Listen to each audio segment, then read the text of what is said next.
horejo conseil régional Adamawa be huudiɗiraɓe maako ɓe gilli berniwol likop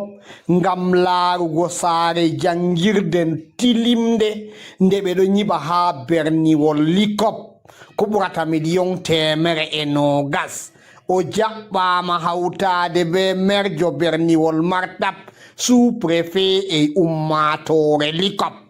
ɓe ngari ɓe ɗuɗɓe ngam jaɓɓugo président conseil régional be hayru ma pindiwa nga o waddani ɓe ha nokkure maɓɓe. Mi yetti jamaje likko bo ɓe moɓɓugo wara amma miɗon no yela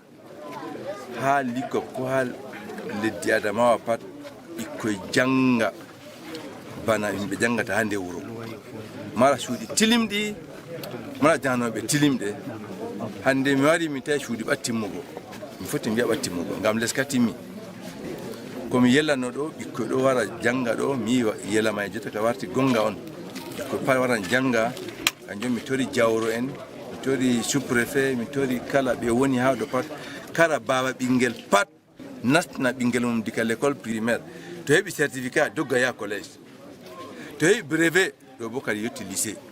to heɓi lycée ɗo bo dogga dilla université ɗo on yelam ngam ha ɗo min mara ingénieur en min mara médecin en min mara kuuɗe pat likop mara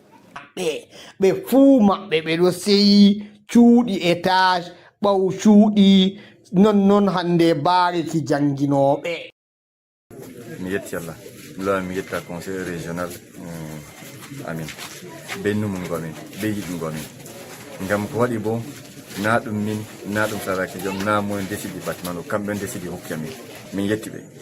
to bana ɓe wi ɓe waddi ha ɓikko amin janga to Allah waddi ɓikko amin janga min hoan engagement solane dow to ɓikko ɗo janga ko wiyata yimɓe wuran bo jangirde ka wattude dowle on hunde farilla on jotta kam ngam to goɗɗo wuro janggay wuro ma yata yeeso to wuro ma janggay min ɗon ne majjede tan min ay conseil régional wari mi paɗan mi sewo ngam bo ɓe décidi ha conseil maɓɓe ɓe fuɗɗiri be arrondissement martab ɓe hoyi bo likop ɓe waɗi bo ɓe yiɓa l'école be forage en be bureau maître en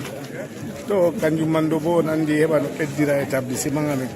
CS ɗo heɓa mawna to mawni ɗo bo vraiment se heɓa to warti lycée ɗo ɓikkoye amen bo para heɓani mooɓani hawra ha ɗo janga timmina lycée kala lutta dillugo université donc mi wawata wigo derɗaɓe likop be ko taari likop en waate ɓikko men ha l'école nda l'école kam ɗo dari ɓe wara bo fayinta ɓe janga heɓa enen bo ɓe remplace amen minin ɓeɗo huwa jotta heɓa no avenir may bo yehira en pat en nana belɗum. komi ardata wigo kam mi yetti conseil régional be siftorgo likop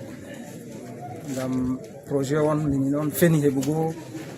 on andi conseil régional bo ɗum ɓe ɗon nder fuɗɗano kuuɗe maɓɓe ɓe fuɗɗano kuuɗe maɓɓe on ɓe siftori amin ɓe wari ɓe waɗini amin cuuɗi ɗo siftiniramoon likop ɗo 16 likop ko maɓɓitama jangirde tilimde ɗon ha ɗo hitande nde waɗi fuu min ɗo heɓa pourcentage boɗɗi ha examen ji je salo ba 2023 ɗo ha BPC ɗo min heɓi plus de 80% de réussite komin maɓɓiti 16 likop 2013 ha warugo hande mi tambi ɓikkoye paasi BPC ɓuran temerre ha ɗo to min ɗo waggina baba ɓikkoye wadda ɓikkoye maɓɓe wara jangina ta ɓe mbara jokke. Dr Mouhammadou Dewa jo'ini hayre arandere je nyiɓugo hande nyiɓalo ngu nda woɗugo nyiɓalo nda woɗugo pasali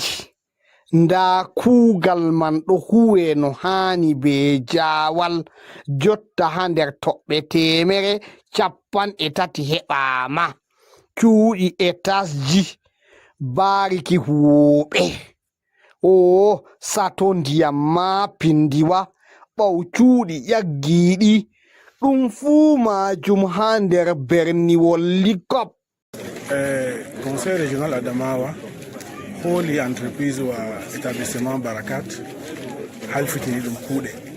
ha nder kuuɗe man ɗo ɗum ñibgo salle de classe ji R+1 ban ko en wowi ha men suuɗi étage to ñiɓi sa R+1 min lora bo ɓe ñiɓana bloc administratif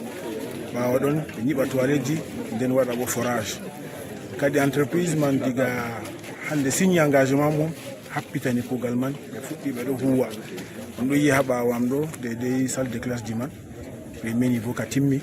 jotta kamin renanto wakkati man heewi min lora min waɗitina ha dow kadi min timmitina kuuɗe man bloc administratif ɗo mari bureau directeur ɗo mari bureau ji luttuɗi ɗo mari hande salle professeur en ɗo mari ɓaw suuɗi enen noon min ɗo mari a projet an na toilette ji ɗon wakkere ɓaawo enen noon deforade o tammitinmogo ɓe ko yaawi président derɗiraɓe ɗum laati ɗum arandejum kuuɗe ɗe conseil régional waddi ha berniwol likop ngam hoynango ɓiɓɓe maɓɓe no jangira ummatore nde fuumare nde ɗo seyi be yiigo cuuɗi tilimɗi nyiɓaɗi ha berniwol likop